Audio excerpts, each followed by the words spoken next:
எல்லா செய்திகளும் எங்கேயோ உலகத்தில் ஒரு மூலையில் மத்திய கிழக்கில் இப்போ அவ்வளவு போர் நடந்துட்டுருக்கு. அந்த போரை பற்றின செய்தி அந்த ஊருக்காரனுக்கு தெரியுதோ இல்லையோ நமக்கு இன்னைக்கு தெரிஞ்சிருக்கு.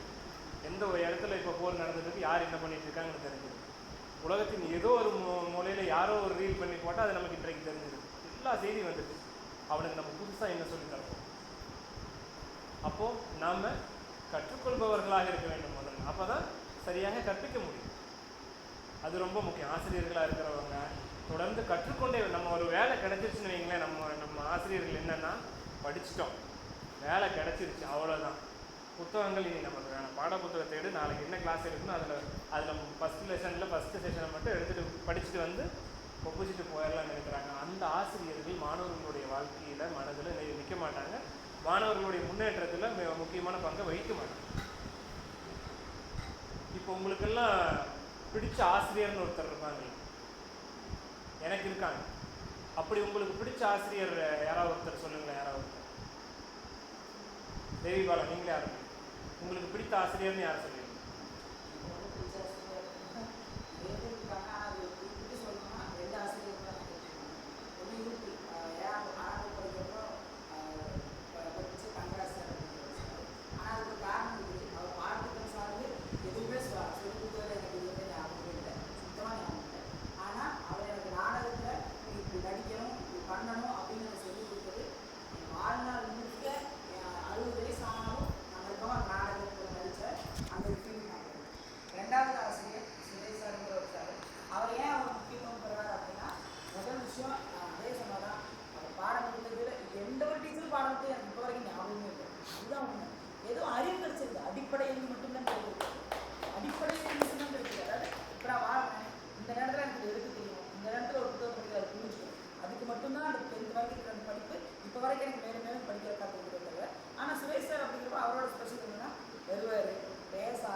இவங்க சொன்ன விஷயம் ரொம்ப முக்கியமான கருத்து. வேற யாருக்காவது தங்களுடைய ஆசிரியரை பற்றி சொல்லணுமா? சொல்லுங்க.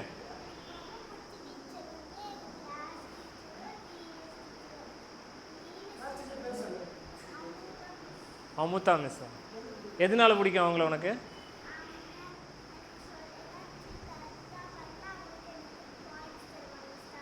ஸ்டார்ஸ் தருவாங்க, அதனால பிடிக்குமா? ஓகே.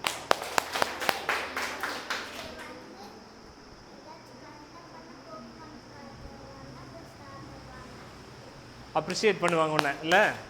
சரி, வேறு யாராவது ஒருத்தர் சொல்லுங்களேன் அவங்க உங்களுக்கு பிடிச்ச ஆசிரியர். நீங்கள் சொல்லுங்கள்.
இப்போ 3 பேர் தான் பேசினாங்க.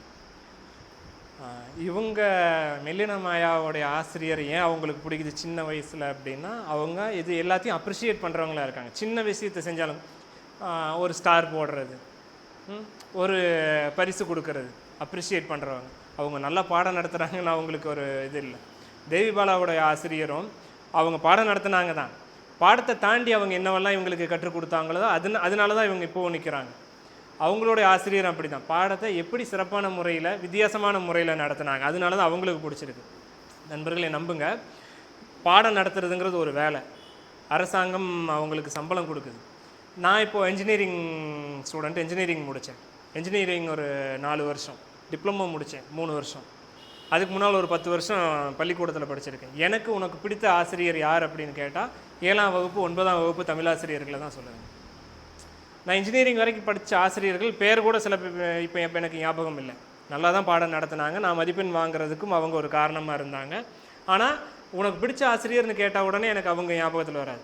பொதுவாகவே ஒன்று இருக்குது, பள்ளி படிப்பு வரைக்கும் நமக்கு யார் கற்றுக் கொடுக்குறாங்களோ அவர்களை நம்ம நிறைய வாழ்நாள் முழுக்க நினச்சிருப்போம். காரணம் அவங்க நம்மளை ஹேண்டில் பண்ணுற விதம். ஆனால் அது மட்டுமே இல்லை, என்னுடைய 7ஆம் வகுப்பு ஆசிரியரையும் 9ஆம் வகுப்பு தமிழாசிரியரும் ஏன் பிடிக்கும் அப்படின்னா, 7ஆம் வகுப்பு காலகட்டம் தான் நான் கவிதைகள் எழுதுகிற காலகட்டம். அப்போ தான் எழுத ஆரம்பிக்கிறேன். அந்த கவிதைகளை நான் தனியாக உட்காந்து எழுதுறதும் புத்தகம் படிக்கிறதெல்லாம் அவர் அப்ரிஷியேட் பண்ணார். அவர் கூப்பிட்டு என்ன படிச்சுட்டு இருக்கு அப்படின்னு கேட்டால், நான் ஒரு கதை புத்தகம் ஈசாப் நீதி கதைகள் படிச்சுட்டு இருந்தேன். இப்போ பிரேக்கில் எல்லோரும் விளையாண்டுருப்பாங்க அல்லது எங்கேயாவது போயிடுவாங்க வீட்டுக்கு, நான் அங்கே அந்த தூணுக்கு பின்னால் உட்காந்து நூலகத்திலேருந்து எடுத்துகிட்டு வந்த புத்தகத்தை படிப்பேன். அவர் அதை கவனித்து கூப்பிட்டு, இந்த நூலகத்தில் இந்த புத்தகம் இருக்குது, அதை கேட்டு வாங்கி படி அப்படின்பார். எல்லாருக்கிட்டையும் அதை சொல்லுவார், புத்தகம் படிச்சுட்டு இருக்கான் பூபாலன் அப்படின்னு சொல்லுவார். அதுக்கப்புறமா அவருக்கு நான் கொஞ்சம் நல்ல பையன் அப்படிங்கிற ஒரு எண்ணம் என்னை தனியாக கவனிக்க ஆரம்பித்தார். சில நல்ல பழக்கங்களை சொல்லிக் கொடுக்குறவராக இருந்தார். அவர் ஒரு முன்மாதிரியாக இருந்தார். ஒரு பள்ளியில் ஒரு சின்ன பிரச்சனை, அதுக்கு ஒரு 2 மாணவர்கள் காரணம்ன்ட்டு என்னையும் இன்னொரு மாணவனையும் முட்டி போட வச்சுட்டாங்க. நாங்கள் 2 பேரும் வெயிலில் முட்டி போட்டிருக்கோம். அவர் வந்தார், நீ என்னாச்சு அப்படின்னா, இந்த மாதிரி ஒரு சின்ன பிரச்சனைங்க என்ன சொல்லிட்டாங்க அப்படின்னு. நீ தப்பு பண்ணியானார்? இல்லைங்க அப்படின்னு சொன்னேன். நேராக தலைமை ஆசிரியர் போயிட்டு, பூபாலன் தப்பு பண்ணியிருக்க மாட்டான், நீங்கள் அந்த மாணவனை தான் விசாரிக்கணும், அவனை உடனே வகுப்புக்கு அனுப்புங்க அப்படின்ட்டார். அவர் எவ்வளோ என்னை நம்பியிருக்காருன்னு பாருங்கள். அதுதான் உண்மையாகவும் இருந்தது, அந்த நம்பிக்கை தான் உண்மையாகவும் இருந்தது. உடனே தலைமை ஆசிரியர் கூப்பிட்டு அந்த மாணவனை கண்டிச்சுட்டு என்னை வகுப்புக்கு அனுப்புனாங்க. அதனால் என் மேலே வச்சுருந்த நம்பிக்கை, அப்புறம் என்னுடைய வாசிப்புக்கு அவருடைய வாசிப்பின் வழியாக பதில் சொன்னது. 2வது 9ஆம் வகுப்பில் காலாண்டு தேர்வில் ஒரு கேள்வி, தமிழ் பாடத்திட்டத்தில் 6 தன் வரலாறு கூறுதல் அல்லது வரதட்சணை பற்றிய ஒரு கவிதை. 6 தன் வரலாறு கூறுதல் கட்டுரை நான் 3 பக்கத்துக்கு எழுதணும். வரதட்சணை கொடுமையை பற்றி ஒரு கவிதை 15 வரியில் எழுதணும். 15 மதிப்பெண் 2க்கும். 3 பக்கத்துக்கு கட்டுரை எழுதுறதை விட கவிதை நமக்கு எழுத தெரியுமில்ல. அந்த கவிதை எழுதின வரதட்சணை கொடுமையை பற்றி. அந்த ஆசிரியர் யாருன்னு கேட்டால் நீங்களும் ஆச்சரியப்படுவீங்க. அவர் பேர் கிருஷ்ணசாமி. அவர் எப்படி இருப்பார் அப்படின்னா, ஒரு 6-6.25 அடி உயரம், நல்ல உடம்பு. அப்போவே ராயல் என்ஃபீல்டில் தான் வருவார். அவரோட புல்லட் சவுண்டு கேட்டாலே பள்ளி வளாகமே அமைதியாகும். மாணவர்கள் மட்டும் இல்லை, ஆசிரியர்கள் பயப்படுவாங்க அவருக்கு. தமிழ் சார் வந்துட்டார், நம்ம கொஞ்சம் வேலையை பார்க்கலாம் அப்படின்ட்டு ஒதுங்கி போவாங்க. அவ்வளவு கண்டிப்பு. அவர் சிரித்து கிளாஸில் நாங்கள் பார்த்ததே இல்லை. ஒரு பெரிய பெரம்பு எப்பவுமே இருக்கும். அவர் எப்படின்னா, கம்பராமாயணத்தோட முதல் பாடல் உங்களுக்கு தெரியுமா? உலகம் யாவையும் தாமுல வாக்கலும் நிலை பெறுத்தலும் நீக்கலும் நீங்களா அழகிலா விளையாட்டுடையார் அன்னவர்க்கே சரண் நாங்களே. இதை அவர் சொல்லி கொடுத்தப்போ படித்ததோட சரி. உண்மையாக இப்போ வரைக்கும் நான் கம்பராமாயணத்தில் இந்த பாடல் படிக்கலை. 9ஆம் வகுப்பில் படித்தது இப்போவும் எனக்கு நினைவு இருக்குது. அதுக்கு காரணம் அவர் முதல் வகுப்பு எடுத்தது தான். வந்தார், புத்தகத்தையெல்லாம் பார்க்கல, ஒவ்வொரு வரியாக சொல்லி விளக்கம் சொன்னார். போர்டில் எழுதி போடலை, வாயில் தான் சொன்னார். 70 பேர்னு நினைக்கிறேன் வகுப்பு முழுக்க. 70 பேர் அதை கேட்டுக்கிட்டு இருந்தோம். சொல்லி முடிச்சுட்டு 2வது முறை அதை அழகாக விளக்கம் சொன்னார். அதை எப்படி அந்த பாடல் என்ன ஊமை நயமெல்லாம் பயன்படுத்தியிருக்காங்க, எவ்வளோ அழகான அந்த பாடல் அப்படின்ட்டு. கம்பன் ஏன் கவி சக்கரவர்த்தின்னு கொண்டாடுறான்னா, ஒரு அரை மணி நேரம் சொல்லிவிட்டு அடுத்த 1/4 மணி நேரம் இப்போ நான் சொல்லிக் கொடுத்த பாடலை சொல்லுங்கன்னு கேட்டார். புத்தகமெல்லாம் பார்க்கக்கூடாது, சொல்லணும். கிளாஸ் எடுத்து முடிச்சாச்சுன்னு சொல்லணும். ஏன்னா அப்படி மனசில் நின்றும். பாருங்கள், இப்போது கிட்டத்தட்ட 30 வருஷம் ஆயிடுச்சு, இன்னும் அந்த பாடல் மனசில் நிற்கிது. அதுக்கப்புறம் அதை நான் உண்மையில் படிக்கக்கூட இல்லை. அதை அந்த பாடல் மனசில் நிற்கிது. அப்படி அவர் வகுப்படுத்தது தான் காரணமானா இல்லை. காலாண்டு தேர்வில் அந்த கவிதையை படிச்சுட்டு அவ்வளோ பெரிய உருவம், எல்லா பேப்பரும் கொடுத்து எல்லாரோட தமிழ் பேப்பரும் கொடுத்துட்டாங்க. கடைசியாக இருக்கிறவனுக்கு நிச்சயமாக தர்ம அடி விழுகும். எப்போவுமே அப்படி தான். யார் ஃபெயிலோ அவங்கள தான் கடைசியாக வச்சுட்டு நீ எல்லாம் எதுக்கு வந்தான்ட்டு அடிப்பார். என் பேப்பர் கடைசியாக கொடுக்குறாரு வகுப்பில், பூபாலகிருஷ்ணமூர்த்தி அப்படிங்கிறார். எந்திரிச்சேன். தம்பி கவிதை எழுதியிருக்கான், எல்லாரும் கட்டுரை எழுதியிருக்கீங்க, தம்பி கவிதை எழுதியிருக்கான், அந்த கவிதை ரொம்ப நல்லா இருக்குது, இந்த வயசில் இவன் இப்படி எழுதுவான்னு நினைக்கலன்ட்டு அந்த கவிதை எல்லாரும் முன்னாலேயும் வாசித்தார். அதோட நிற்கல அவர் ஹெச்எம் கிட்ட கூப்பிட்டு போயிட்டு நீயே இந்த கவிதையை வாசிச்சு காட்டு ஐயா கிட்டான்ட்டு ஹெச்எம் அவர் முகமது சக்காரியான் அவர் ஒரு ஆசிரியர். அப்போ தான் அவரை ஹெச்எம்மை போய் சந்திக்கிறேன். அவர் முன்னால் வாசிக்க சொல்லிவிட்டு அடுத்த நாள் காலையில் ப்ரேயரில் நீ இந்த கவிதையை வாசிக்கணும் அப்படின்ட்டு 700 மாணவர்கள் இருக்காங்க, அவங்க முன்னால் மேடையில் ஏற்றி அந்த கவிதையை வாசிக்க சொன்னார். எனக்கு அதெல்லாம் ரொம்ப நெகிழ்ச்சியாக இருந்தது. இதை வேறு யாராவது ஆசிரியர் பண்ணியிருந்தா கூட இவ்வளவு தாக்கம் இருக்குமான்னு தெரியல. அது வரைக்கும் ஒரு கண்டிப்பான ஆசிரியராக, ஒரு இறுக்கமான முகத்தோட பாசனர், ஒரு குழந்தை மாதிரி கையை பிடிச்சி கிளாஸுக்கு கூப்பிட்டு போகிறார். இந்த கிளாஸில் நீ வாசி, ஹெச்எம் முன்னால் வாசி, மேடையில் வாசி அப்படின்ட்டு. ஒரு மாதம் கழித்து டிஓ வர்றார். அவர்கிட்ட சார் பையன் ஒரு கவிதை எழுதியிருந்தான் பேப்பரில் அப்படின்ட்டு என்னை கூப்பிட்டு அவர் முன்னால் வாசிக்க சொல்கிறார். அவர் பாராட்டிட்டு போனார். அப்போ யோசிச்சு பாருங்க, அவ்வளவு கண்டிப்பான ஒரு ஆசிரியர். நம்மக்கிட்ட ஒரு சின்ன திறமை இருக்குன்னு ஒருவேளை அன்றைக்கு அவர் வாழ்த்தலைன்னா அதுக்கப்புறம் பள்ளி முழுக்க நான் ஒரு கதாநாயகன் மாதிரி பார்க்க பார்த்தேன். எனக்கு பற்றி ஒரு கவிதை எழுதி கொடு, எனக்கு ஒரு கவிதை எழுதி கொடு அப்படின்னு கேட்க ஆரம்பித்தாங்க. எல்லாருக்கும் தெரிஞ்ச ஒரு மாணவனாக மாறிட்டேன். அது வந்துட்டு கவிதையின் மேலே எனக்கு இருந்த சின்ன ஆர்வத்தை ஒரு தீப்பந்தம் போல் ஒரு ரொம்ப கொளுத்தி விட்டது மாதிரி ஆயிடுச்சு. அதுக்கப்புறம் நிறைய புத்தகங்கள் வாசிக்கிறது, கவிதை எழுதுறது ரொம்ப ஆர்வமாயிட்டேன்.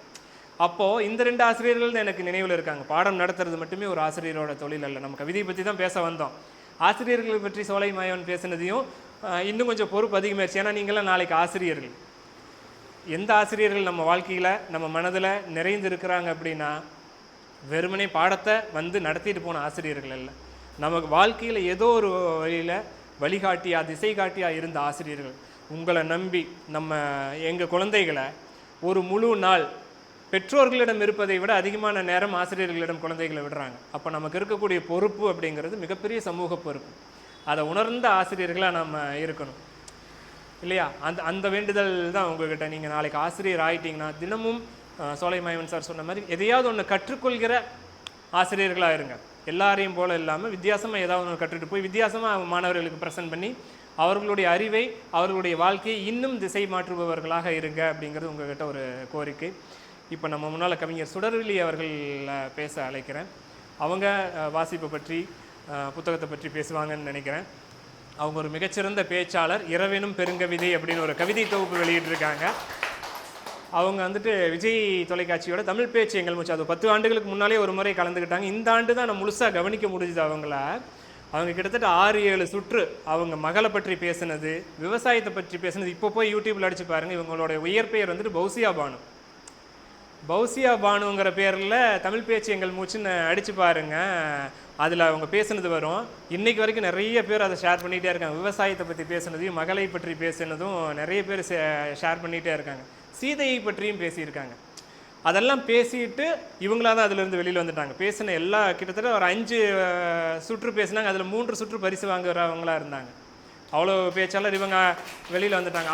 நிறைய மேடைகளில் பேசுகிறவங்க இன்றைக்கு உங்களுக்காக பேச வந்திருக்காங்க. அவர்களுக்கு வெளிவிட்டு நான் அமர்கிறேன். கைகள் பிணைக்கப்பட்ட ஒரு மனிதன், ஒரு கழுகு. இது நீங்கள் புகைப்படமாக பார்த்துருக்க முடியும், வீடியோவாக பார்த்துருக்க முடியும். ஒரு மலை உச்சியில் ஒருத்தனை கட்டி போட்டு வச்சுருப்பாங்க. இதுவும் ஒரு தொன்ம கதை தான். அவனை கழுகு அதாவது பசியில் உடல் மெலிஞ்சு போய் ஒரு போர் வீரன் கிடப்பான், அவனை ஒரு கழுகு கொத்த போகுது. இது ஒரு காட்சி, இதுவும் ஒரு தொன்ம கதை. இந்த 4மே கதைகள் தான். இந்த கவிதை நமக்கு புரியணும்னா இந்த கதைகள் நமக்கு தெரிஞ்சிருக்கணும், அல்லது இந்த கவிதையை படிச்சுட்டு போய் அதை தேடணும். எங்கேயாவது என்ன அணையா நெருப்புங்கிறது என்ன, அணையா நெருப்புன்னு ஒன்று நீங்கள் அடிச்சிங்கனாலே உங்களுக்கு கூகுளில் அந்த கதை வந்துடும். அக்ஷய பாத்திரம்னு அடிச்சிங்கனாலே அந்த கதை வந்துடும். அப்போது நவீன கவிதை வாசிக்கிறதுக்கு முன்னால் சில விஷயங்கள் நமக்கு தெரிஞ்சிருக்கணும், அல்லது அந்த நவீன கவிதையோட துணையோட நம்ம அந்த கதைகளை தேடி படிச்சுட்டு வந்து இந்த கவிதையை படித்தாதான் இந்த கவிதையோடைய மொத்த சாரமும் நமக்கு இருக்கும். இவர் என்ன சொல்கிறாரு இந்த கதைகளின் வழியாக இளங்கோ கிருஷ்ணன் அப்படின்னா, பசியின் கதைங்கிறது ஒரு கதை இல்லை, அது ஒன்றுக்கு மேற்பட்ட கதையும் அல்ல அப்படிங்கிறார். இது ஒரு மிகப்பெரிய தத்துவம். இந்த உலகத்தில் இருக்கக்கூடிய எல்லா கண்டுபிடிப்புகளுக்கும் தாய் எதுன்னு நீங்கள் நினைக்கிறீங்க? எல்லா கண்டுபிடிப்புகளுக்கும் காரணம் எதுன்னு நினைக்கிறீங்க?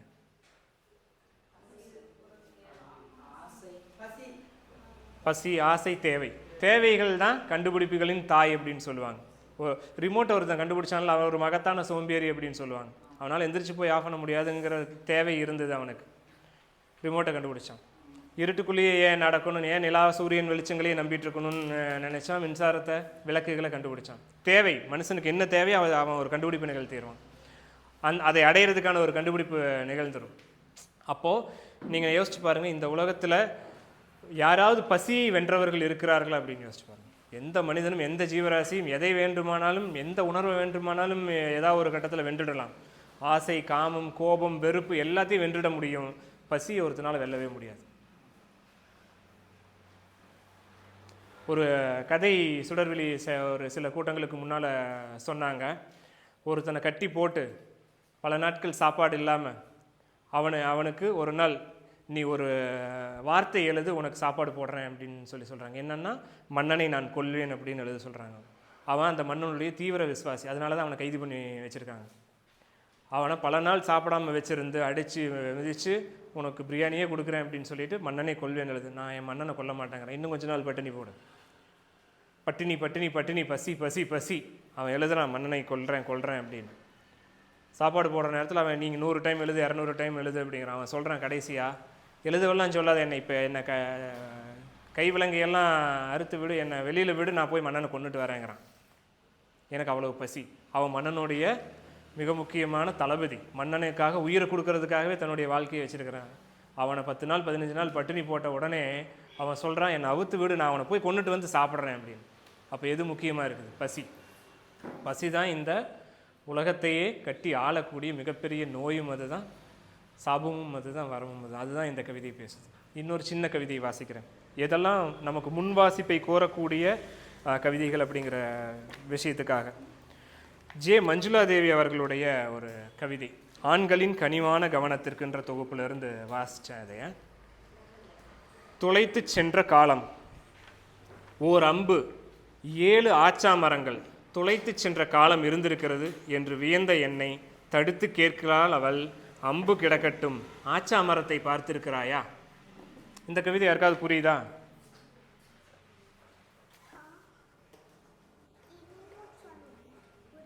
புரியலையா? கவிதை சொல்லணுமா கதை சொல்லணுமா? கவிதையை வாசிக்கிறேன்.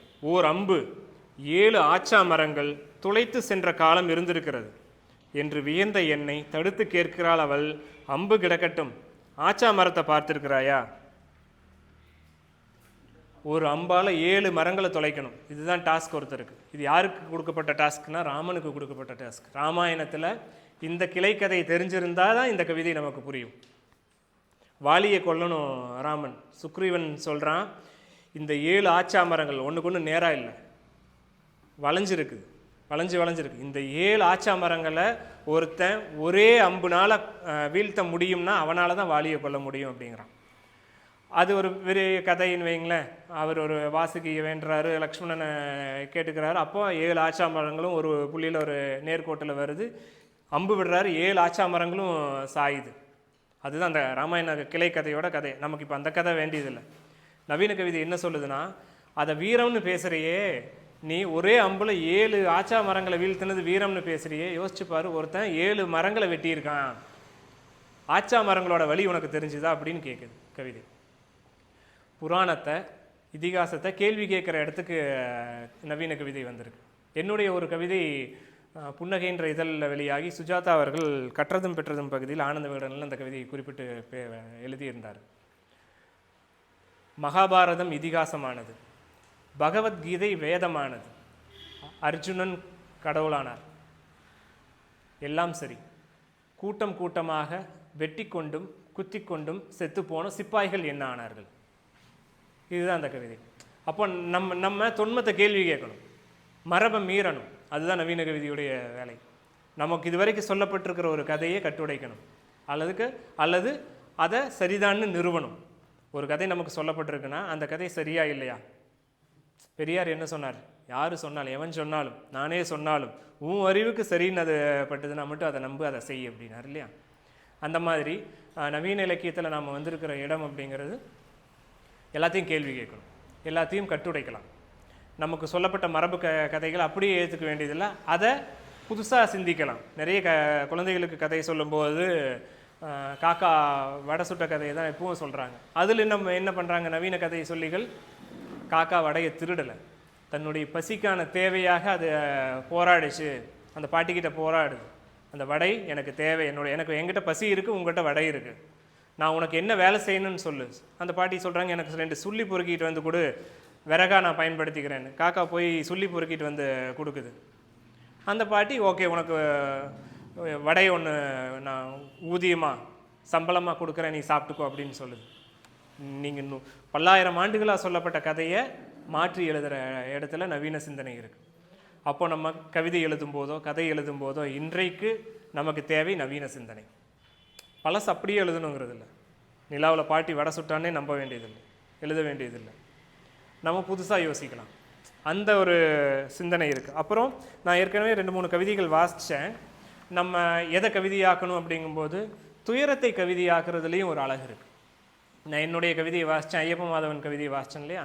அந்த மாதிரி துயரத்தில் இருக்கக்கூடிய அழகை சொல்கிறதன் மூலமாக அந்த துயரத்திலிருந்து தப்பிக்க முடியும். அந்த துயரம் நிகழாமல் தடுக்கிறதுக்கான ஒரு குரலை நம்ம எழுப்ப முடியும். துரையோட ஒரு கவிதை உங்களுக்கு வாசிக்கிறேன். மொத்தமாக பதுங்கு குழிகளில் வந்து விழுந்தார்கள். அப்பா, நாம் ஏன் பாம்பை போல படுத்தபடியே நகர்கிறோம்? இறைவன் வானிலிருந்து திராட்சைகளை வீசி கொண்டிருக்கிறார் மகளே, அவை புளிக்கும் திராட்சைகள், உனக்கு பிடிக்காதல்லவா? இவ்வளோதான் கவிதை. இந்த கவிதை ஏதாவது புரியுதா? மொத்தமாக பதுங்கு குழிகளில் வந்து விழுந்தோம். பதுங்கு குழிகளில் யார் வந்து ஒளிஞ்சுக்குவாங்க? போர் நடக்கிற இடத்துல போர் வீரர்கள், பொதுமக்கள். இப்போது இலங்கையை நீங்கள் கற்பனை பண்ணிக்கலாம். இலங்கையில் சிங்கள இராணுவம் வந்துட்டு குண்டுமலை பொழியுது. எல்லோரும் எங்கே போய் ஒளிஞ்சுக்கிறதுக்கான இடமா இருக்கும்? பதுங்கு குழிகளுக்குள்ளே. அப்படி ஒரு அப்பாவும் பொண்ணும் போய் பதுங்கு குழியில் ஒளிஞ்சுக்கிறாங்க. அந்த மக கேட்குறா, ஏன்பா இங்கே வந்து நம்ம ஒளிஞ்சிருக்கிறோம் அப்படின்னு. எதிரி குண்டு போடுறான், அது பட்டா நம்ம வெடித்து செதறிடுவோம் அப்படின்னு மகளுக்கு சொல்கிற தைரியம் அப்பாவுக்கு இல்லை. அவர் சொல்கிறார், இறைவன் வானிலிருந்து திராட்சைகளை எரிந்து கொண்டு இருக்கிறார், அவை புளிக்கும் திராட்சைகள், உனக்கு பிடிக்காதல்லவா மகளே அப்படிங்கிறார். இது எவ்வளவு துயரம் மிகுந்ததை எவ்வளோ அழகியலோடு இவர் சொல்லியிருக்கார். புளிக்கும் திராட்சைங்கிற அந்த சொல் பாருங்கள், போரை வெறுக்கிற ஒரு சொல், போரே வேண்டாம்னு சொல்கிற ஒரு சொல். இதை வாசிக்கிற ஒருத்தன் போர் வீரனாக இருக்கான், அல்லது சக மனிதன் மேலே வெறுப்பை கக்கிறவனாக ஒருத்தன் இருந்தானா அவனுக்குள்ளே இந்த கவிதை என்ன மாற்றத்தை நிகழ்த்தும்? அதுதான் இந்த கவிதையுடைய வேலை. நீங்கள் நேரடியாக போய் சிகரெட் குடிக்காத, தண்ணி குடிக்காத, தண்ணி அடிக்காத, உடம்பு கெட்டு போயிடும் அப்படின்னு சொல்கிற அறிவுரை சொல்கிற காலத்தில் நவீன கவிதை இல்லை, அறிவுரை கேட்குற காலத்தில் நவீன மனிதனும் இல்லை இல்லையா? அப்போது அந்த அறிவுரையை நவீன கவிதையில் எப்படி சொல்லணும்? அது அறிவுரையே இல்லை, அனுபவங்களை பகிர்வதன் மூலமாக, இப்படி கொஞ்சம் அழகியலும் கற்பனையும் சேர்த்து சொல்வதன் மூலமாக அந்த இடத்தை நம்ம அடைய முடியும். மாதவன் அதிகனுடைய ஒரு கவிதை அழுகையை பற்றி. அழுகையை போலொரு துணை இல்லை, தாளொண்ணாத சுமைகளை அழுகை தான் இறக்கி வைக்கிறது. அழுபவர்களை நான் தேற்றியதில்லை, மாறாக ரசித்திருக்கிறேன். மௌனமாக அழுவது, கண்களை மட்டும் பணிக்க விடுவது, சரளை கற்களைப் போல கொட்டி தீர்ப்பது, கைகளை பிணைத்து கொண்டே நிற்பது, ஓலமிட்டு வான் நோக்கி அழுவது, மறைந்து நின்று அழுவது, இடத்திலிருந்து எழுந்து செல்வது, தோள்களில் சாய்ந்து அழுவது, சிரித்து கொண்டே அழுவது, கண்ணீரின்றி பார்த்து கொண்டே இருப்பது. அழுகைக்கு கண்ணீர் தேவையில்லை, அழுகைக்கு சுமையின் அளவு தேவையில்லை. சிறிதோ பெரிதோ சடசடவென வேலையாட்களைப் போல இறக்கிவிட்டு போய்விடும். அழுகை இல்லை என்றால் எல்லோரும் அனாதைகள் தானே. கண்ணீர் இல்லைன்னா யோசிச்சு பாருங்கள், நம்மளோட ஒரு கடினமான நேரத்தை, வலியை, துன்பத்தை எப்படி கடக்கிறோம் அப்படின்னா, அந்த ஒரு நிமிடம் அழுதுட்டோன்னா நம்ம மனசு உடம்பு எல்லாமே லேசாயிரும் இல்லையா? அப்போ கண்ணீர் எவ்வளவு ஒரு பெரிய வலி நிவாரணியாக இருக்குது பாருங்கள். அதுதான் இவர் சொல்லியிருக்கார். கவிதை எழுதுகிறவங்களுக்கெல்லாம் கல்யாண்ஜி அவர்களுடைய ஒரு கவிதையை மறுபடியும் நான் சொல்கிறேன். காற்றை பார்த்தேன் என்று சொன்னேன், நீங்கள் நம்பவில்லை. சருகுகள் நகர்ந்தன என்று சொன்னேன், நீங்கள் நம்பினீர்கள். எதையும் நம்பும்படியாக சொல்ல வேண்டியிருக்கிறது உங்களுக்கு. காற்றை பார்த்தேன்னு சொன்னால் யாரும் நம்ப மாட்டாங்க. சருகுகள் நகர்கின்றன, அப்போ காற்று இருக்குது அப்படின்னு சொன்னீங்கன்னா நம்பிடுவோம். அப்போ ஏதாவது ஒரு நம்பகத்தன்மையோடு சொல்ல வேண்டியது இருக்குது, அல்லது உதாரணத்தோடு சொல்ல வேண்டியது இருக்குது, அல்லது உறுதிப்பாடாக சொல்கிறதுக்கு ஒரு துணை தேவை இருக்குது. அதுதான் இந்த கவிதை சொல்லுது. அப்போ நம்ம கவிதைகளில் உண்மை எவ்வளவு தூரம் இடம்பெறணும், கற்பனை எவ்வளவு தூரம் இடம்பெறணும் அப்படிங்கிறது ரொம்ப முக்கியம். உண்மையை மேலும் அழகு சேர்த்துவதற்கு தான் கற்பனை. உண்மையை ஒரு ஓரமாக ஒதுக்கி வச்சுட்டு கற்பனை தான் மிகையாக இருக்குது அப்படின்னா அந்த கவிதை எவ்வளவு தூரம் கொண்டாடப்படும், காலத்துக்கும் நிற்கும்ங்கிறது ரொம்ப கேள்விக்குறி தான். ஆக கவிதைக்கு பொய்யழகுன்னு ரொம்ப காலமாக சொல்லியிருக்கோம் இல்லையா, அப்படி மட்டும் இல்லை. நான் என்னுடைய கவிதைகள் எல்லாம் என்னுடைய அனுபவங்களிலிருந்தும் என்னுடைய உணர்வுகளிலிருந்தும் தான் எடுக்கிறேன். நான் பொய்யா ஒன்றை புனைந்து எழுதிட முடியாது.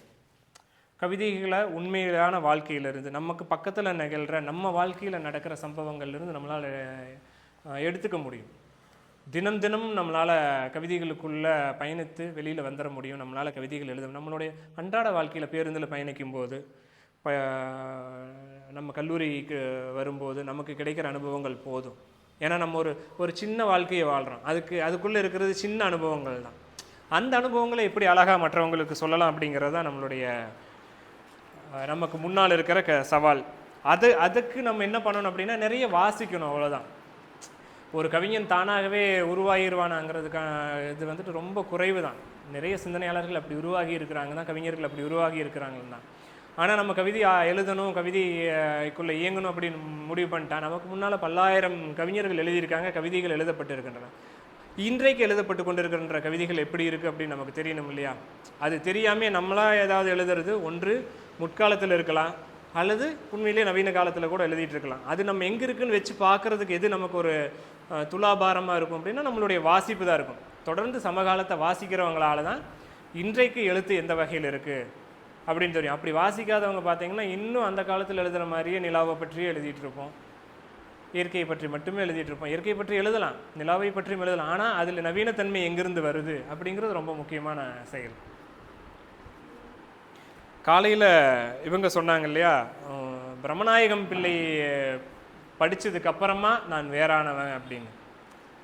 அதுதான் வாசிப்பு கொடுக்குற ஒரு விடுதலை, வாசிப்பு கொடுக்குற ஒரு படி நம்மளுடைய வாழ்க்கையின் முன்னேற்றம். 2 கவிதைகள் நான் வாசிக்கிறேன், 2ம் ஒரே விஷயத்தை தான் பேசுது. இந்த கவிதையை வாசிக்கிறவங்களோ இந்த கவிதையை எழுதினவங்களோ என்ன மாதிரியான மனநிலைக்கு ஆட்பட்டு இருப்பாங்க அப்படிங்கிறது புரியும். ஒன்று, நிம்மதியின் முக்காலி, போகன் சங்கருடைய கவிதை தான். கால்களே உடலாகி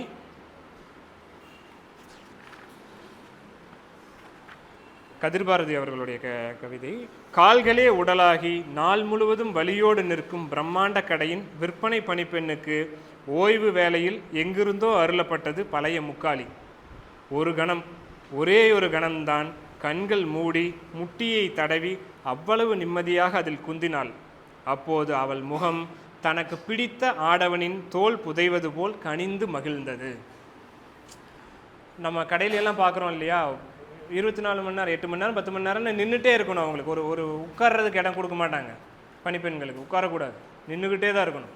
மருந்து கடைகள் ஆகட்டும், துணிக்கடைகள் ஆகட்டும், வணிக வளாகங்களுக்கெல்லாம் போகிறோம் இல்லையா, அங்கெல்லாம் அவங்க நின்றுட்டே தான் இருக்கணும். உட்காந்தா அது ஒரு குற்றம். உட்காந்து ஓபி அடிச்சிருக்கியா அப்படின்னு கேட்பாங்க. அந்த மாதிரியான பணிப்பெண்களை பற்றி பேசுகிற ஒரு கவிதை. அப்போ கொஞ்ச நேரம் தான் ஒரு நாற்காலி கிடைக்கிது, அதை கொடுத்தவன் வந்துட்டு தன்னுடைய காதலனுடைய முகத்தை ஒத்திருக்கிறான் அப்படிங்கிற மாதிரியான ஒரு சிந்தனை இந்த கவிதை. அதே சாயலில் இருக்கக்கூடிய ஒரு கவிதையை வாசிக்கிறேன். இது போகன் சங்கருடையது. பெட்ரோல் வங்கியில் வேலை பார்த்த பெண்ணை இன்று டீ கடையில் பார்த்தேன். நாள் முழுவதும் நின்று கொண்டிருப்பதின் சிரமம் பற்றி அவள் ஒரு முறை என்னிடம் சொல்லியிருக்கிறாள். அதனால் கால்களில் மெல்ல விம்மி வீங்கும் இரத்த குழாய்கள் கொடுக்கும் வலிக்கு மருத்துவம் கேட்டிருக்கிறாள். வேலையை இப்போது விட்டுவிட்டதாக சொன்னாள். கால்வலி காரணமல்ல, காதல் என்றும் அவளே சொன்னாள். ஏற்கனவே கல்யாணமான உடன் வேலை பார்த்த ஒருவருடன் காதல் ஏற்பட்டு பிரச்சனையாகிவிட்டது என்றாள். நான் அவனுக்கு கல்யாணம் ஆயிருந்தது உனக்கு தெரியாதா என்று கேட்டேன். கோப்பையை உருட்டி கொண்டே என்றாள். தெரியும் என்றாள். ஆனால் அங்கே உட்கார சொல்லி என்னை வற்புறுத்தி கொண்டிருந்தவன் அவன் ஒருத்தன் மட்டும்தான் அப்படிங்கிறான். இப்போ பெட்ரோல் பங்க்கில் வேலை செய்கிற பெண்ணு ஒருத்தன் தான் சொல்கிறான், நீ கொஞ்ச நேரம் உட்காரேன். அவ்வளவு கருணையுள்ள ஒருத்தன் சொல்லும்போது அவனை காதலிக்காமல் என்ன பண்ணுவேன் அப்படின்னு ஒரு இயலாமையோடு அவள் பேசுகிறாள். அப்போது இது ரெண்டுமே ஒரே விஷயத்தை தான் பேசுது. இதை வாசித்ததுக்கப்புறமா நீங்கள் யோசிச்சு பாருங்கள், பெட்ரோல் பங்க்கில் நம்ம பார்க்குற ஒரு பெண் மேலே நமக்கு நிச்சயமாக இரக்கம் வரும். கடைகளில் வேலை செய்கிற ஒரு பெண்ணை பார்க்கும்போது நிச்சயம் ஒரு கணமாவது இவங்களுக்கும் அந்த வலி இருக்கும்ல, நீ நின்றுகிட்டே இருக்காங்களே அப்படிங்கிற ஒரு எண்ணம் வரும். அவங்ககிட்ட நம்ம சிடுன்னு மூஞ்சியை காட்ட மாட்டோம். இந்த மாதிரி நம்மளுடைய அன்றாட செயல்பாடுகளை செதுக்கிறதே வாசிப்பாக இருக்கும். இந்த ஒரு கவிதையை வாசித்து நான் உங்களுக்கு சொன்னேன், ஒரு கதையை வாசித்து அவங்க சொன்னாங்க. ஒரு நல்ல புத்தகத்தை நீங்கள் வாசிச்சிட்டிங்கன்னு வைங்களேன், உங்கள் கேரக்டர் மாறும், உங்களுக்கே தெரியாது. நீங்கள் எதிரில் வந்து சந்தித்து பேசுகிற ஒரு மனிதன்கிட்ட அவ்வளவு அன்போடு அவ்வளவு அறத்தோடு பேசுவீங்க, பழகுவீங்க. அவன் மேலே இதுக்கு முன்னால் இல்லாத ஒரு கருணை உங்களுக்கு சுரக்கும். வாசிப்பு தரக்கூடிய மிகப்பெரிய அனுபவம் என்னென்னா, அந்த புத்தகத்தை வாசிக்கிறதுக்கு முன்னால் இருந்த நீங்கள் வேறு, வாசித்ததுக்கு அப்புறம் இருக்கிற நீங்கள் வேறு. ஒரு வாசிப்பு என்பது, ஒரு புத்தகம் என்பது ஒரு எழுத்தாளனுடைய மொத்த வாழ்க்கைன்னு வச்சுக்கலாம். ஒரு புத்தகம் எழுதப்படுது அப்படின்னா அவன் குறைந்தபட்சம் அதற்காக சில மாதங்களாவது உழைத்திருப்பான். அது குறைந்தபட்சம் அவனுடைய மொத்த வாழ்க்கையில் இருந்த அனுபவங்களை திரட்டி தான் அதில் எழுத முடியும். அனுபவம் இல்லாமல் ஒன்று எழுதிட முடியாது. அதில் கற்பனையிலேயே அவன் சின்ன வயசுலேருந்து ஒரு விஷயம் பார்த்துருப்பான், அதெல்லாம் இங்கே கொண்டு வந்து வைப்பாங்க. ஒரு பெண்ணை பார்த்துருப்பான், அவனுக்கு இந்த பிரச்சனை இருந்திருக்கும். ஒரு ஆணை பார்த்துருப்பான், அவன் இந்த பிரச்சனைக்கு உதவி பண்ணியிருப்பான். இதெல்லாம் சேர்ந்து ஒரு அனுபவங்களாக எழுதுகிறாங்க. அப்படி ஒருத்தர் ஒரு 10 புத்தகம் எழுதியிருக்காங்கன்னு வைங்களேன். அது மொத்த வாழ்க்கையிலேயே அவரோடது. ஒரு உதாரணத்துக்கு ஒரு முக்கியமான எழுத்தாளருடைய 10 சிறுகதை தொகுப்பு நீங்கள் வாசிக்கிறீங்க. அவர் மொத்த வாழ்க்கையில் என்ன கற்றுக்கிட்டாரோ அதெல்லாம் அந்த புத்தகத்தில் இருக்கும். நம்ம ஒன்றுமே பண்ண வேண்டாம், அந்த மொத்த வாழ்க்கையை நம்ம வாழ முடியும் அந்த புத்தகத்தை வாசிக்கிறதன் மூலமாக. அந்த 10 புத்தகத்துக்கு ஒரு 100 ரூபா கொடுத்து 1000 ரூபா கொடுத்து அந்த புத்தகத்தை வாங்கிட்டோன்னு வைங்களேன். அதை வாசித்தோன்னா நம்ம அந்த வாழ்க்கையை வாழ்ந்த மாதிரி அவருக்கு என்ன அறிவு இருக்கோ அந்த அறிவு நமக்கு வந்துடும். அப்போது அனுபவத்தை கொடுக்குது வாசிப்பு. சக மனிதனை எப்படி நம்ம அணுகணும் அப்படிங்கிற அறிவையும் கொடுக்குது. அதையெல்லாம் போகவும் இந்த இயற்கையின் மீதாக, இந்த பூமியின் மீதாக நம்ம வெறும் புனைவிலக்கியத்தை மட்டுமே சொல்லலை. அறிவியல் கட்டுரைகள், அறிவியல் சார்ந்து எத்தனையோ புத்தகங்கள் இருக்குது. படிச்சிட்டிங்களா? அதையெல்லாம் வாசிக்கிறதன் மூலமாக நம்மளுடைய எழுத்தும் சரி வாழ்வும் சரி இன்னும் வளப்படும் அப்படின்னு நான் நம்புகிறேன். அதனாலையாவது இது வரைக்கும் நீங்கள் வாசிக்கிறவங்களா இருந்தீங்களோ இல்லையோ, வாசிங்க. உங்களுக்குள்ளே இருக்கிற உங்களை நீங்கள் நிச்சயமாக கண்டடைவீர்கள். எழுதுங்க. உங்களுக்குள்ளே இருக்கிற எல்லா சுமையும் உங்களால் இறக்கி வச்சிட முடியும். தினமும் கொஞ்சம் எழுதுங்க. விரைவில் அடுத்த முறை நம்ம சந்திக்கும் போது உங்களை எல்லாத்தையும் ஒரு கவிஞராக, எழுத்தாளராக நான் சந்திக்கணும் அப்படின்னு விரும்புகிறேன். ஆசிரியராக சந்திக்கணும் அப்படிங்கிறதையும் விரும்புகிறேன். உங்கள் எத்தனை பேருக்கு நம்மளுடைய வாழ்த்துக்கள். நீங்களே இப்போ தான் எழுதியிருப்பீங்க.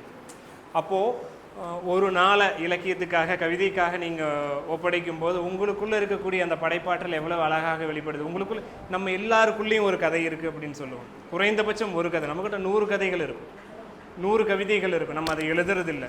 என்றைக்காவது அதை நினைவுகளை அசை போடுபவர்களாக மட்டுமே நம்ம இருந்துட்டு போயிடுறோம். ஆனால் நம்மளுடைய வாழ்க்கை அனுபவம் இருக்குல்ல, அது நம்மளை தவிர வேறு யாராலும் எழுத முடியாது. நம்மளோட பர்சனல் டைரி இருக்குல்ல, அதை நேர்மையாக நம்மளால் மட்டும்தான் எழுத முடியும்.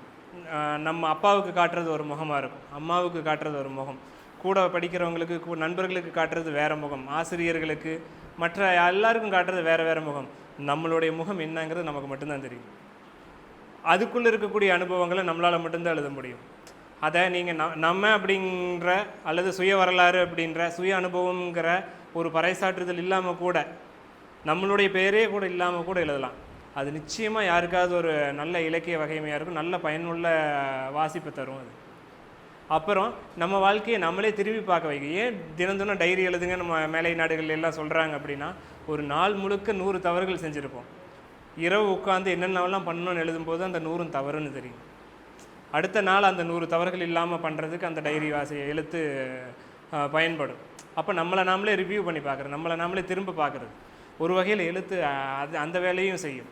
நம்ம ஒரு அனுபவத்தை கொஞ்சம் கற்பனையோ அல்லது அழகியலோ சேர்த்து எழுதும்போது நாம் கடந்து வந்த ஒரு காலத்தை திரும்பி பார்க்க முடியும். கடக்கவே முடியாத பல காலங்களை அந்த எழுத்தின் வழியாக எளிதில் கடந்து போக முடியும். அதனால் நீங்கள் தினமுமே எழுதுங்க, தொடர்ந்து எழுதுங்க. உங்களுக்கு கொடுத்த அந்த கவிதை ரசனையில் என்னுடைய எண் இருக்குது. நீங்கள் எழுதுனதில் உங்களுக்கு பிடிச்ச கவிதைன்னு தோணுச்சுன்னா அதை எனக்கு அனுப்பி வைங்க. சரியா? இப்போது சில கவிதைகள் வாசித்ததில் ஒரு சில கவிதைகள் எனக்கு பிடிச்சிது. இந்த புத்தகம் எல்லாருக்குமே கொடுத்துடலாம். நீங்கள் எல்லாருக்கும் பரிசு தான் இது. பா அக்ஷயா. இது எதுக்காகன்னா, எதுவெல்லாம் குறைக்கலாம் அப்படிங்கிறக்காக இது எல்லாத்துலேயுமே பண்ணலாம். நேரம் இல்லாதனால சில கவிதைகளில் சொல்கிறேன். நீ நிலவும் இல்லை, நட்சத்திரமும் இல்லை, இவைகள் எல்லாம் அள்ளி சூடிக்கொள்ளும் வானம் நீ அப்படின்னு எழுதியிருக்காங்க. இதில் குறைக்கணும் 4 வரி தான். 4 வரியில் குறைக்கணுமா அப்படின்னு கேட்டால் குறைக்கணும். நீ அப்படிங்கிறது 2 முறை வந்திருக்கா, தேவையில்லை, ஒரு நீ தானாங்க. அப்போ முதல் நீ எடுத்துகிட்டு நிலவும் இல்லை, நட்சத்திரமும் இல்லை, இவைகளை எல்லாம் அள்ளி அப்படிங்கிற ஒரு ஸ்டேட்மெண்ட் மாதிரி மாறிடு. அதுக்கு என்ன சொல் போடலாம் அப்படின்னு யோசிக்கிறேன். இப்போ எனக்கு தோணுனது வந்துட்டு அனைத்தையும்ங்கிற எளிமையான சொல்ல போடலாம். இன்னும் கொஞ்சம் அழகான சொல்ல போடனா யாவற்றையும் அப்படின்னு போட்டு பாருங்கள். நிலவும் இல்லை, நட்சத்திரமும் இல்லை, யாவற்றையும் அள்ளி சூடிக்கொள்ளும் வானம் நீ. இப்படி எழுதலாமா? அப்போ இந்த கவிதை முதல்ல இருந்ததை விட இன்னும் கொஞ்சம் அழகாக இருக்கா? ஆக்சுவலாக நல்ல கவிதை. அது இன்னும் சில சொற்களை மட்டும் மாற்றும்போது இன்னும் அழகான கவிதை அது மாறிடுது. ஜீவிதா, இந்த கவிதையில் உங்களுடைய அனுபவம் நினைக்கிற ரொம்ப அழகான அனுபவமாக எழுதியிருந்தீங்க. இது ஒரு கதை தான். ஒரு கவிதைக்குள்ளே கதை இருந்து அது அழகாக தான் இருக்கும். பொதுவாகவே சொல்லுவாங்க கவிதைக்குள்ளே கதை இருக்கும் அப்படின்னு. ஒரு கதை இருந்தால் அந்த கவிதை இன்னும் கொஞ்சம் நல்லா அழகாக வரும். உங்கள் கவிதைக்குள்ளே ஒரு கதை இருக்குது. அதை முழுக்க கதை பாணியிலே இல்லாமல் இந்த கவிதையை நீங்கள் எடிட் பண்ணுங்கள். நீங்கள் எடிட் பண்ணி கவிதை வடிவில் கொண்டு வந்து எனக்கு அனுப்புகிறீங்களா? அதையா? ஆக்சுவலாக இது நல்ல கவிதை, இது எனக்கு அனுப்பி வைங்க. ஒரு கவிதை இப்போ கிடைச்ச நேரத்தில் கேட்டுகிட்டே கொஞ்சம் ரீரைட் பண்ணினேன். வே பாபுவோடைய கவிதையை எழுதி வச்சுருக்கீங்க. பேர் ஜெர்லின் ஆன்சி. உங்கள் கவிதையை நான் வாசிக்கிறேன். அதை நான் எடிட் பண்ணியிருக்கேன், அதையும் வாசிக்கிறேன். இது எல்லாருக்குமாக தான் இதை பண்ணினேன். பொம்மை. காலை எழுந்து சமையல் வீட்டு வேலைகள் என அனைத்தையும் செய்து கடிகார முட்களைப் போல ஓடிக்கொண்டிருந்தேன். காலை போய் மாலை வீடு சேரும் எனது வாழ்வில் மதிய உணவு சாப்பிடும்போது திடீரென ஞாபகம் வந்தது அம்மா என்று அழைக்கும் எனது குழந்தையின் குரல். இதுவரைக்கும் ஒரு நார்மல் கவிதை தான். அதுக்கப்புறம் தான் அப்பொழுது ஓடி சென்று வீட்டில் போய் பார்த்தேன் அவளின் மற்றொரு அம்மாவை. அது நிறைய சிந்தனைகளை நமக்கு கொடுக்குது. வேலைக்கு இந்த இதுலேயே வந்துட்டு ஒரு விக்ரமாதித்யனோட ஒரு கவிதை இதே கருத்துள்ள ஒரு கவிதை இருக்கும். படித்து பார்த்தீங்கன்னா தெரியும். இருக்கான்னு தெரியல, இல்லைன்னா நான் அதை சொல்கிறேன். இருக்கு. வேலைக்கு போவாள் பெற்றவள், வீட்டில் இருக்கும் கை குழந்தை, கட்டிய தாய்ப்பாலை சுவரில் பீச்சி சிந்த விடும் விதி. எவ்வளவு வேலைக்கு போகிற குழந்தை பிறந்த உடனே 3 மாதத்துல இப்போல்லாம் வேலைக்கு போயிடுறாங்க, 4 மாதத்துல வேலைக்கு போயிடுறாங்க.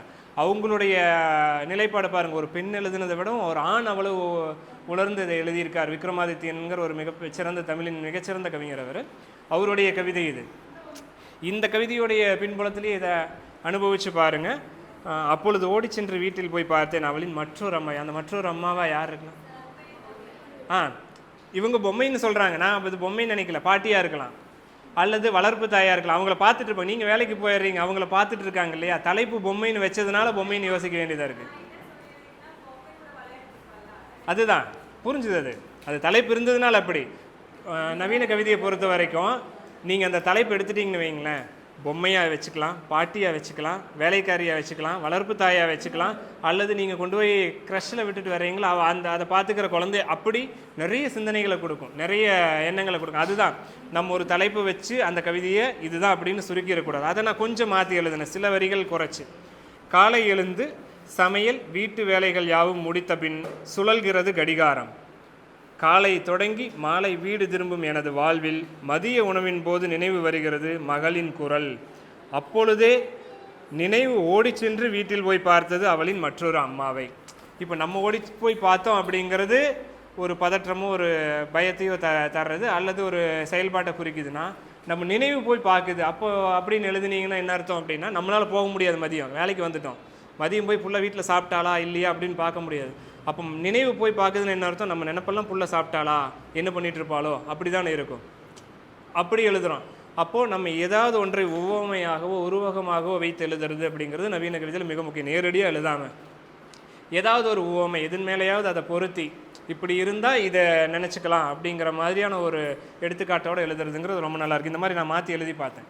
நீங்கள் எழுதின கவிதைகளை இப்படி திருப்பி நீங்கள் மாற்றி எழுதுவதன் மூலமாக நல்ல கவிதையாக அதை எழுதிட முடியும். நீங்கள் உங்கள் கவிதையை எனக்கு அனுப்பிவிங்க. இந்த மாதிரி நீங்கள் இன்றைக்கி எழுதின கவிதையை நீங்களே ரீரைட் பண்ணி பாருங்கள், அல்லது புதுசாக கவிதைகள் எழுதுங்க, எனக்கு அனுப்புங்க. அதிலிருந்து சிறந்த கவிதைகள் எல்லாம் தேர்ந்தெடுத்து நிச்சயமாக இதழ்களில் வெளியிடலாம். பொதுவாகவே கவிதைகள் பற்றி நம்ம நிறைய பேசுகிறதுக்கு இருக்குது. இன்றைக்கி முழு நாள் கவிதை பற்றி பேசியிருக்கோங்கிறத எனக்கும் மகிழ்ச்சியாகவும் ஆச்சரியமாகவும் இருக்குது. இப்போ உங்கள்கிட்ட செய்தி மடல் கொடுத்தோம்ல, அந்த கவிதை ரசனை கொடுத்தோம் இல்லையா, அதில் யாராவது வாசிச்சிங்களா கவிதைகளை? யாருக்காவது ஒரு கவிதை பிடிச்சிருக்கு அப்படின்னா எந்த கவிதையை சொல்லுவீங்க? வேறு ஏதாவது பேசணுமாக்கா? சொல்லுங்க. நீங்கள் அந்த கவிதையை கூட வாசிச்சு சொல்லுங்க. புரியலைன்னாலும் சொல்லுங்க, பிடிச்சிருந்தாலும் சொல்லுங்க.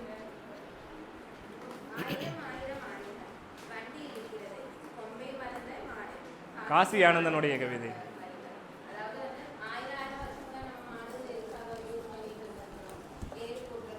அந்த பேப்பர்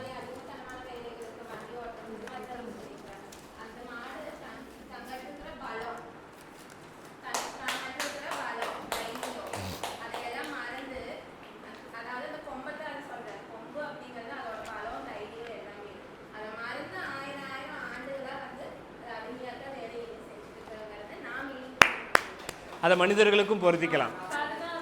நம்ம நேரடியாக மாடுன்னு சொல்கிறது மாட்டை மட்டுமே பார்க்கக்கூடாது. நவீன கவிதையை பொறுத்த வரைக்கும் அது மாடு மட்டுமே இல்லை, மனிதர்களுக்கும் சரி, சூழல்களுக்கும் சரி, அல்லது நம்ம ஒரு இடத்துல அடிமையாக வேலை செய்கிறோம்ல அந்த வேலையும் சரி, ஏதாவது ஒன்றை குறிக்கிற ஒன்றாக இருக்கும். நம்மக்கிட்ட இருக்கிற பலம் தெரியாமல் நம்ம வேறு வேலையை செஞ்சிட்ருப்போம். நம்மக்கிட்ட இருக்கிற பலம் தெரியாமல் யாருக்கிட்டையாவது அடிமையாக இருப்போம். நம்மக்கிட்ட இருக்கிற சக்தி தெரியாமல் நம்ம வேற ஒரு திசையை நோக்கி போயிட்டுருப்போம். இதெல்லாம் சொல்கிறது அந்த கவிதை. மகிழ்ச்சி. வேறு யாருக்காவது பிடிச்ச ஒரு கவிதை ஏதாவது சொல்லுங்கள்.